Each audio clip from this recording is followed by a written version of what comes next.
প্রিয় দর্শক শ্রোতা, সবাইকে এই ভিডিওতে স্বাগত জানাচ্ছি।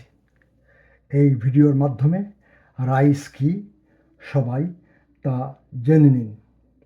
মনে করুন আপনি খেলতে গিয়ে বা কোনো কাজ করতে গিয়ে পড়ে গিয়ে ব্যথা পেলেন, এবং আরও মনে করুন ব্যথা পেলেন হাত বা পায়ের আঙুলে বা মাংসপেশিতে বা পায়ের গোড়ালিতে বা হাঁটুতে বা হাতের কবজিতে বা কনুয়ে।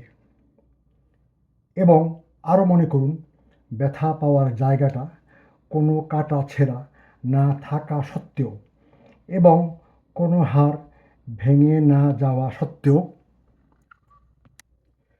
ফুলে যাচ্ছে, লাল হয়ে যাচ্ছে, কালো হয়ে যাচ্ছে বা নীল হয়ে যাচ্ছে, এবং আপনি ব্যথা ও কষ্ট পাচ্ছেন।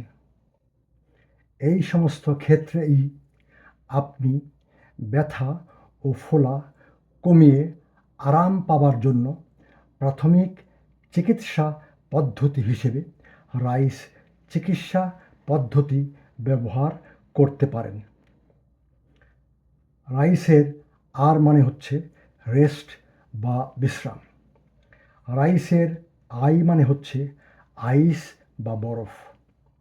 রাইসের সি মানে হচ্ছে কম্প্রেশন বা চাপ। রাইসের ই মানে হচ্ছে এলিভেশন বা উত্তোলন।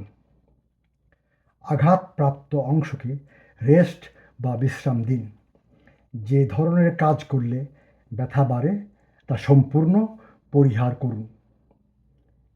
যে জায়গায় ব্যথা পেয়েছেন সেখানে কাপড়ে মোড়ানো আইস বা বরফ 10 মিনিটের জন্য আলতোভাবে চেপে ধরে রাখুন। এইভাবে প্রতি ঘন্টায় একবার করে সর্বমোট 3 বা 4 বার আইস বা বরফ আহত জায়গায় চেপে ধরে রাখুন। যে জায়গায় ব্যথা পেয়েছেন সেই জায়গাতে একটি ইলাস্টিক ব্যান্ডেজ বা স্থিতিস্থাপক ব্যান্ডেজ মোটামুটি চাপ দিয়ে, খুব শক্তভাবে বেশি চাপ দিয়ে নয়, পেঁচিয়ে রাখুন। যে জায়গায় ব্যথা পেয়েছেন সেই জায়গাটাকে এমনভাবে রাখুন যাতে তা আপনার হৃৎপিণ্ডের লেভেলের বা উচ্চতার উপরে থাকে। রাইস চিকিৎসা পদ্ধতি প্রয়োজনের সময় প্রাথমিক চিকিৎসার জন্য অবশ্যই বুদ্ধিমত্তার সাথে নিয়ম মেনে ব্যবহার করুন। অবশ্যই ব্যথা ও ফোলা কমে যাবে এবং আপনি বেশ আরাম পাবেন। তারপর ভালো ডাক্তার দেখিয়ে ভালো করে চিকিৎসা করিয়ে সম্পূর্ণ সুস্থ হয়ে উঠুন। আজ এ পর্যন্তই।